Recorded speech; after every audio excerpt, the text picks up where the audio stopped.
Leona's roam, and the roaming timing is better when you can push the lane, right? Yeah. And yeah, top side is Hecarim versus Wukong, by the way. It feels like if we were, 5 or 6 patches back, this would be like a bot game or something, like auto pick champions, because definitely not a couple of champions that you would have expected, but you notice that they saw the Wukong and they picked the Hecarim into it, so this must be something that Khan is comfortable in this matchup with. And Yagao just gonna round out the composition with not the Syndra, but actually the Corki, which again is a little bit of better scaling, and he's going up against a relatively passive laner in the Karma, so might just pick up the call and sit back and farm it out there for the side of JDG.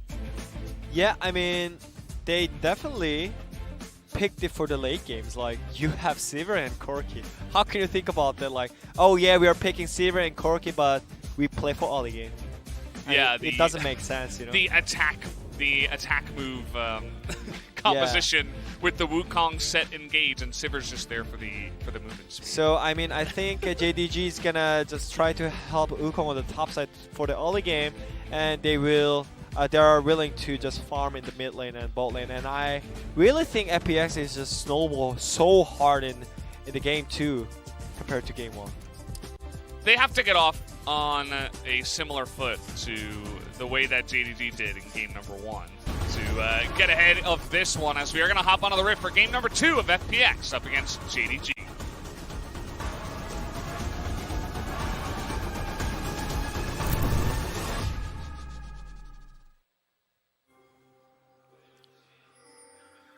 Here we go, game number 2 of the first semifinals.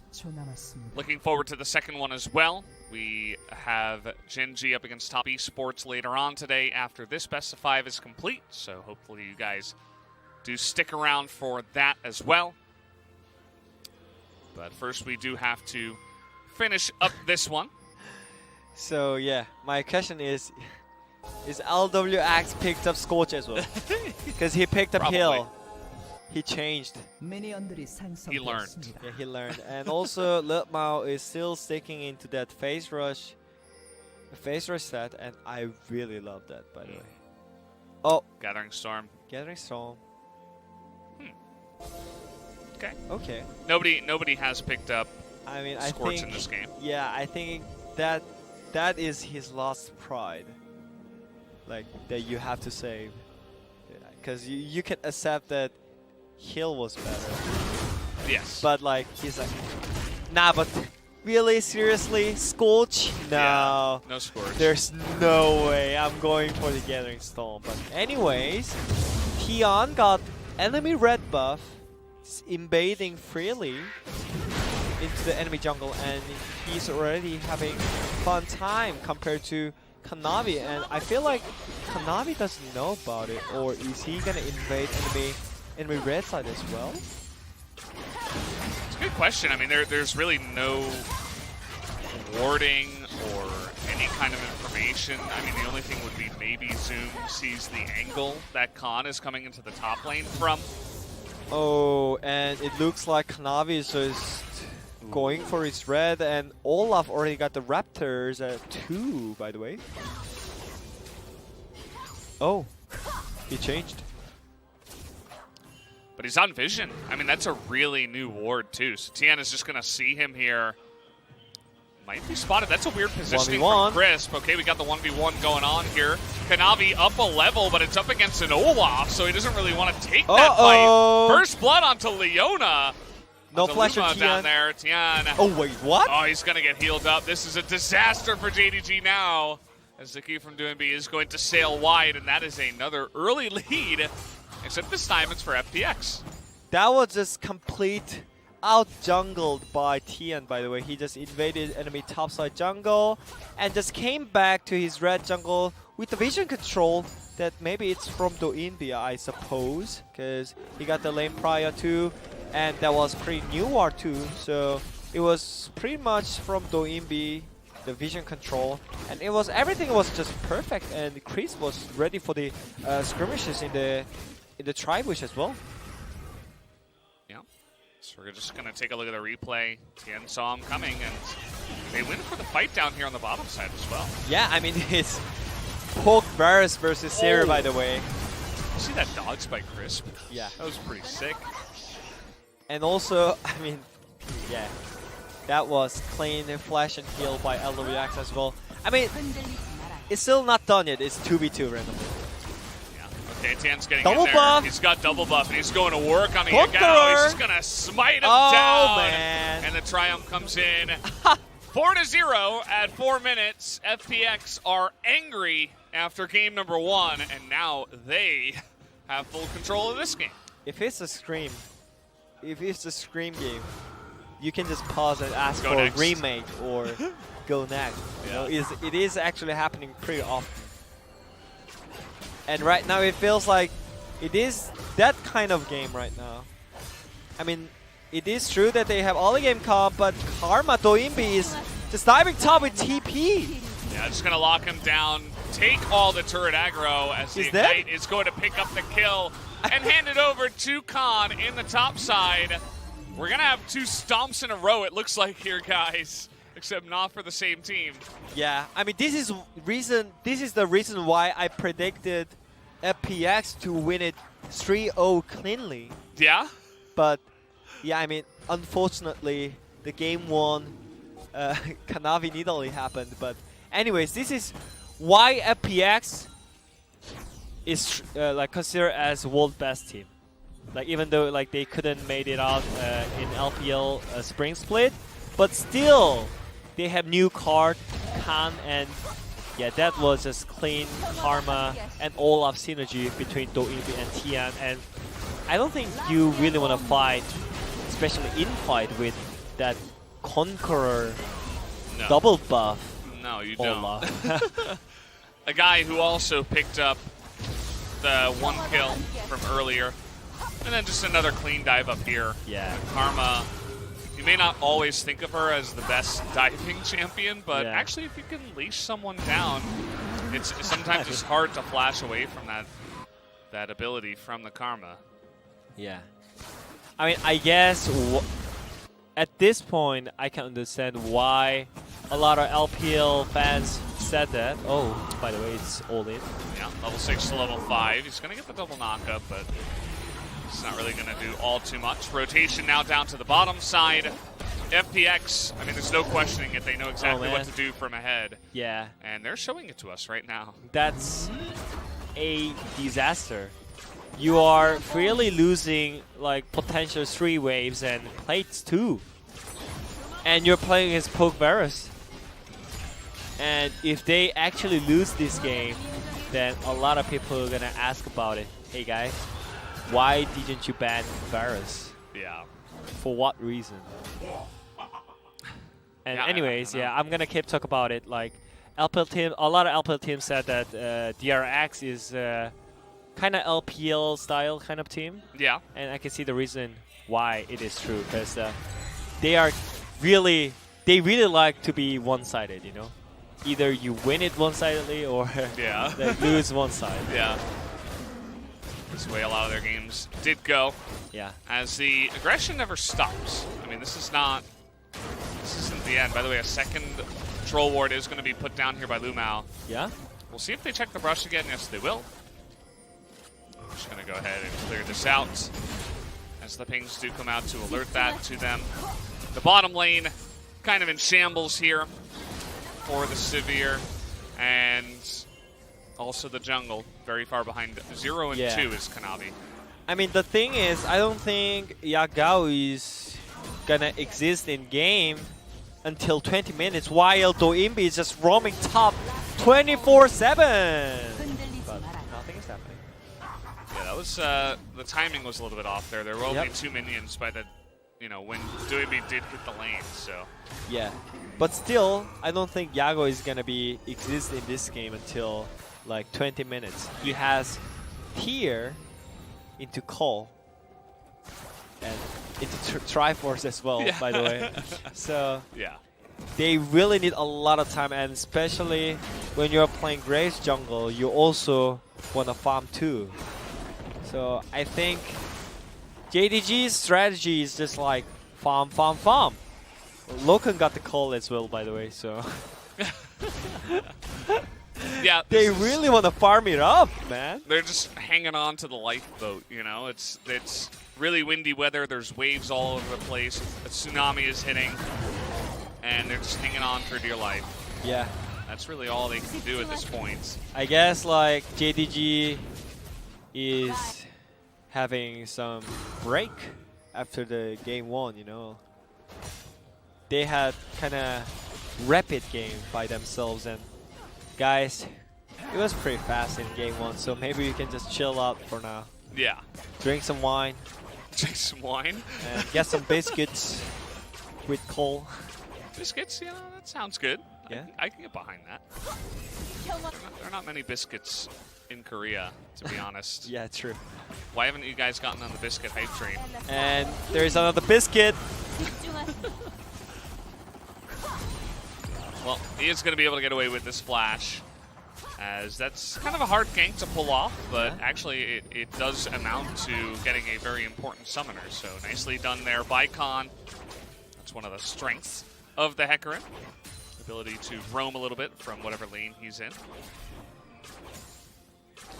And yeah, I think FPX is gonna have fun time until 3rd Drake.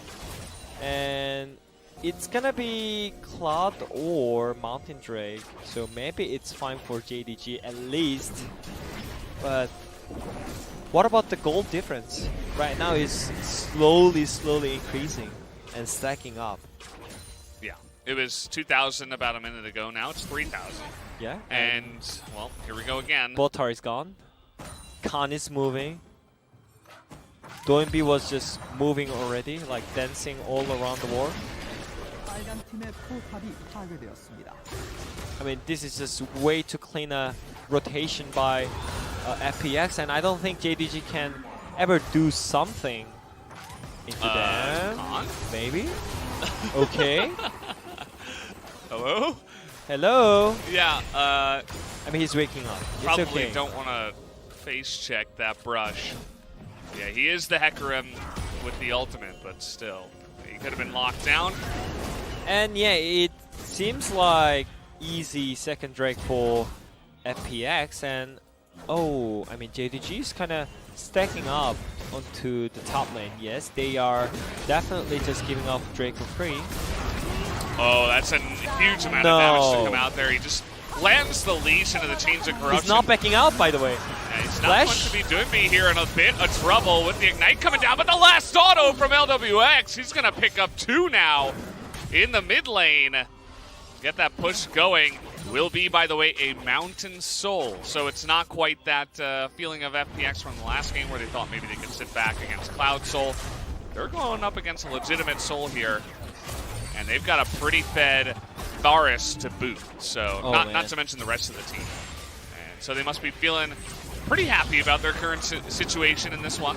Yeah. Yeah, JDG needs like extra 25 minutes to farm. Just farm, you know. Nothing happens, but Yagao lost his flash before, so he cannot escape this one. And I was like, what? Doinbi is still going in? Yeah, I mean, he got punished, but still, LWX managed to get the kill with the last auto attack. So this is just still so much better for FPX. And yeah, another one-sided game. Yeah, that's the way it's going right now. We'll have to see. You know, it's not quite as one-sided as the last game, even though it is very one-sided so far. And all the control is in the hands of FPX. Yeah. So we'll have to wait and see. You know, maybe they can get some kind of crazy Wukong engage or something like that. They still do have the better scaling comp with the Corki, Sivir, and even the Graves. Oh, yeah. And so if they can just hold on, maybe snatch away one of those Mountain Drakes along the way. We saw that yesterday and even the day before, where a couple of comebacks were able to take place. Oh yeah, and also the people who watched for MSC all day, then I mean you might agree that late game teamfight come is not bad. Oh, Zoom. Well, he's going to engage the fight and bait them in. But who's baiting who here, really? Crispin a little bit of trouble, but he is just going to flash away. That's 2 kills now. And I think we're going to see a whole lot more as down will go Yagao, as well as Khan doing it for his team. Bunch of squishy members, but now they're going to send in Tian first. So you get that turret aggro. No chance for Kanavi to get away. That is 4 kills to 1 in favor of FPX. It feels like over again. Because, yeah, I mean, I don't know. Like, they only know about the one-sided game. And I was gonna talk about how aggressive they are.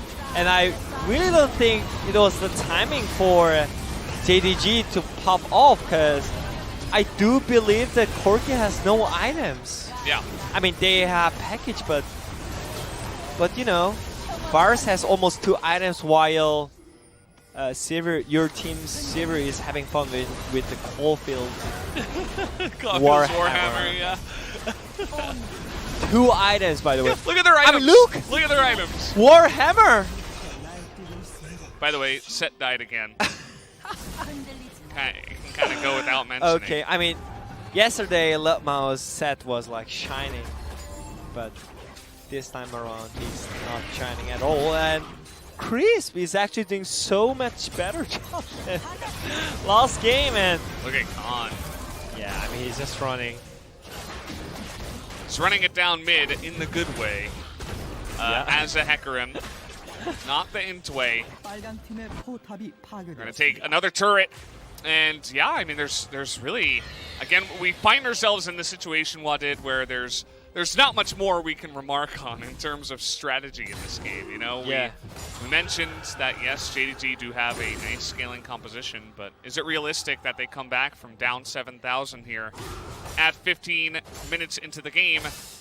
Generally not against pro teams. Yeah, I mean, I just wanna share my experience. You know, like, sure, I was always talking about, oh man, if I'm like doing casting or commentating the game, then I would be so mad and really hard to be positive and talking about this kind of one-sided game, you know. And it is actually really hard because there is nothing to say. The game is over, you know, in theory. And I think the players should, the players that they're playing the game right now, they actually know that the game is kind of over. So they're being like, okay, guys, let's just farm until like 40 minutes, and maybe we can have some miracle team fights. That's actually the communication that you are doing, by the way, when you are this kind behind. So it's just they should have waited before forcing that fight up in the top side. At least one item. At least one item. I just want to don't fight with the Warhammer Sivir, with the call. It's not stacked at all, by the way. Sivir. Yeah, Warhammer Sivir versus Yomu's Blade with the I mean, just 2 cores. And when it comes to inhibitor strategy, in the LCK a lot of the time we say you might not want to take the inhibitor because you don't want to give them the extra farm down on the bottom side, but the LPL teams do not. They don't care. They don't subscribe to that theory of thought. They're like, no, we're just going to push it down, and we're just going to continue attacking you. We're not scaling. I mean, we are attacking you. You know what? Like, that's one of the my favorite part of LPL teams, because normally when you are LCK team, then you pick for late game team comp. Yeah, you have late game team composition, then you don't fight and farm for late. When you get the item, you fight. But LPL teams, even though it's, I mean, it developed and created for late game, but they still fight, you know? Yeah. They are really, really aggressive, and aggressive in a smart way. So you cannot expect them to be like, okay, they have late game comp, so they're just gonna farm until like 40 minutes. But it's not happening when you are watching LPL team's game. Khan is doing it again with multiple members nearby. Doesn't seem to care. He's a fast horsey. And now we have Package Corki up here. There's 4 members of FPX up to the top side. They're going to force that package early. And look to push here. And yeah, that's nobody on the side of JDG is really coming up here and saying, oh yeah, we're going to take a fight. It's just Yagao desperately trying to farm up to his Trinity Force. Yeah, I mean, there is maybe one question that FPX with Nashor, because they are not that Nashor killers, Nashor hunters, I would say. So. Oh, they're going in for this one. Gonna get suplexed behind, but Crisp is incredibly tanky now. Look at him, he doesn't take damage. Finally, just a little bit there on the edge, but oh, that's a nice little shield. Little shield, yeah? Yeah. Re-engage here from the Wukong. Doombi a little bit low. As Tian also is going to take a little poke on his way out. But they do pick up the 1 kill onto the Graves, who's 1 in 5.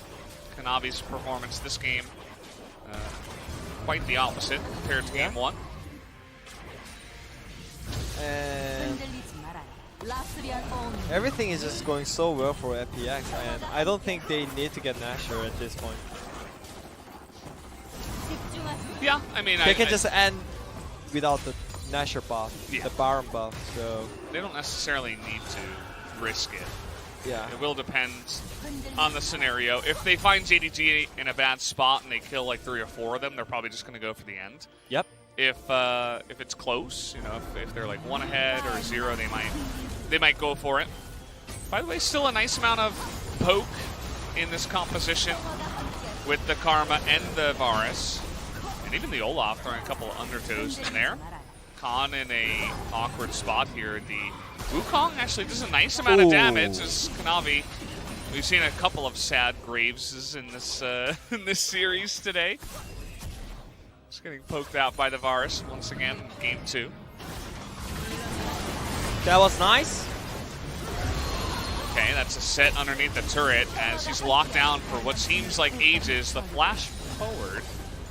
Doombi's a little bit excited. You know, I saw that the coach gave him his coffee in between the games, so he has certainly woken up. And he might be waking up with some big stacks as well. We do have the Magias here bought for the Karma. It does make sense in this scenario. Yeah, I mean, everything is just set it up. And that was pretty aggressive moment by Chris as well.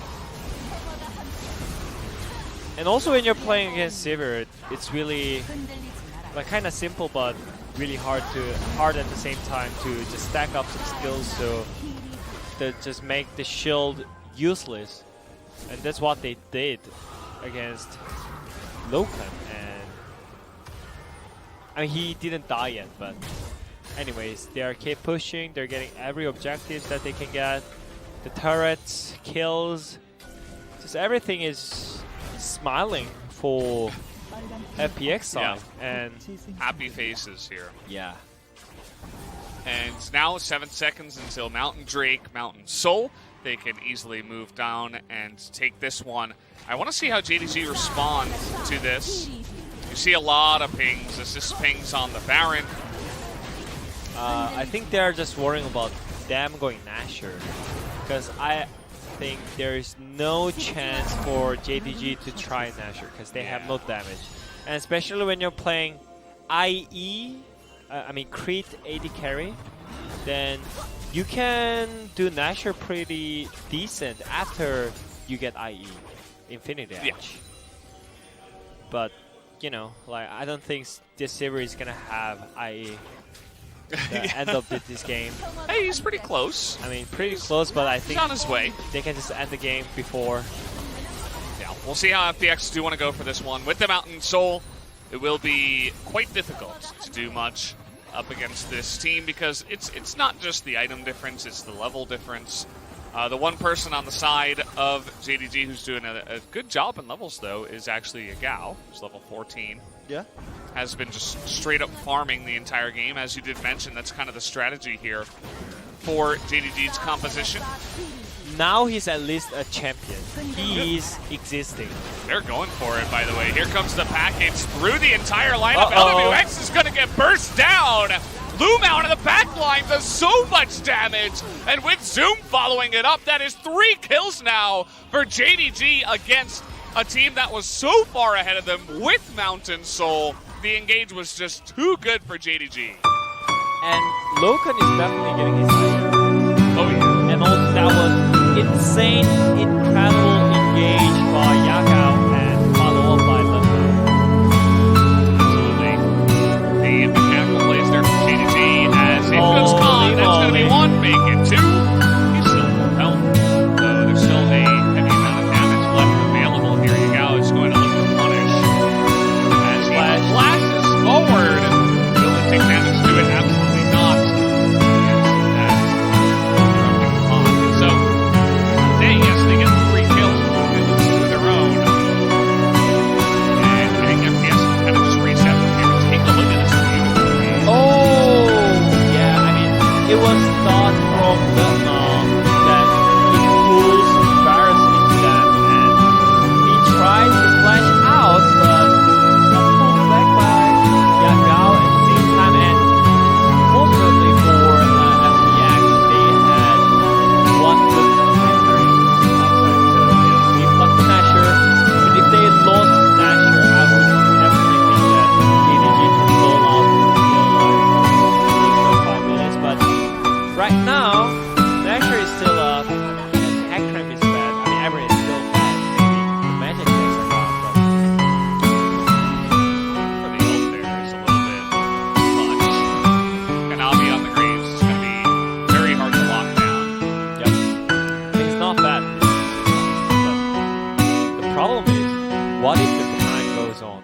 What if they can stall out until 40 minutes? Then you have Sivir, and you have Corki in the late game, and Graves in the max, and you have such a great engage tool, which is Litman, and Zoom is tipping back.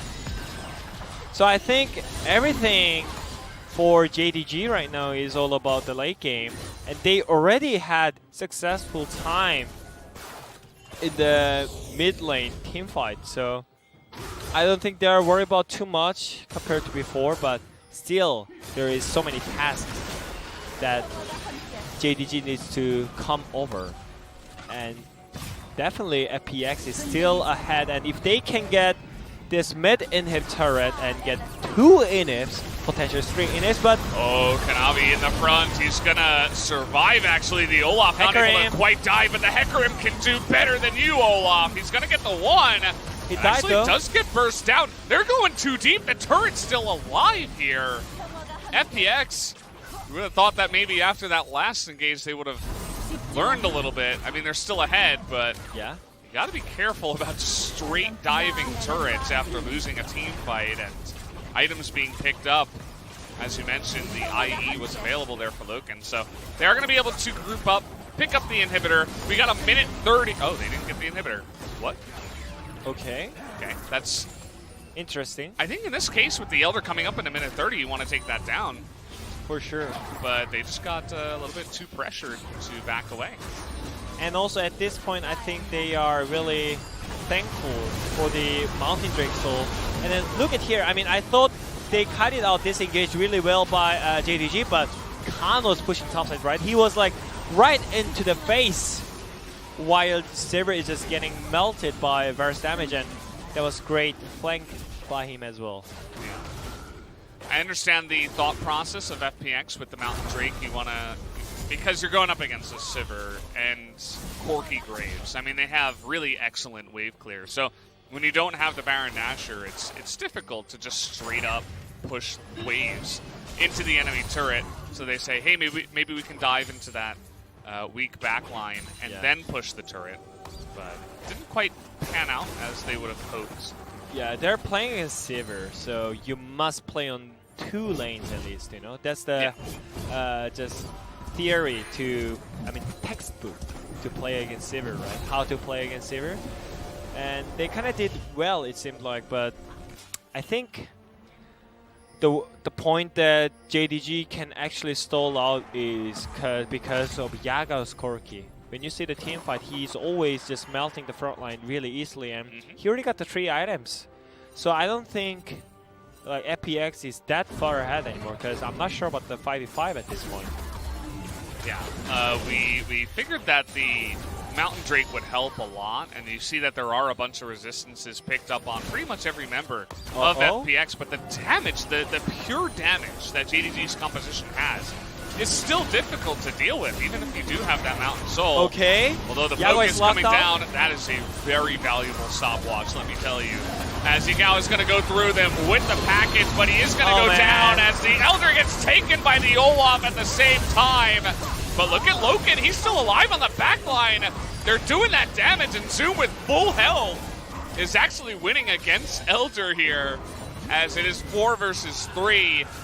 At the end of the day, this game is really crazy. It's so back and forth now, but the Elder buff was picked up by FPX. They can't seem to push with only 3 members at this point, though. Yeah.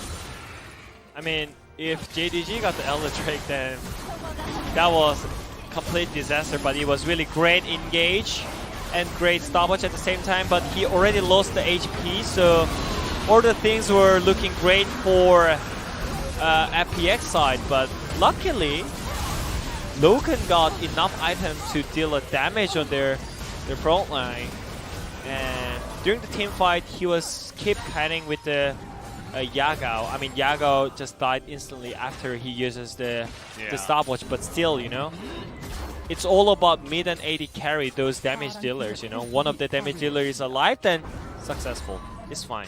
You can still have the damage. So I think it's all about the Corki Saver. The timing has come. It's 30 minutes.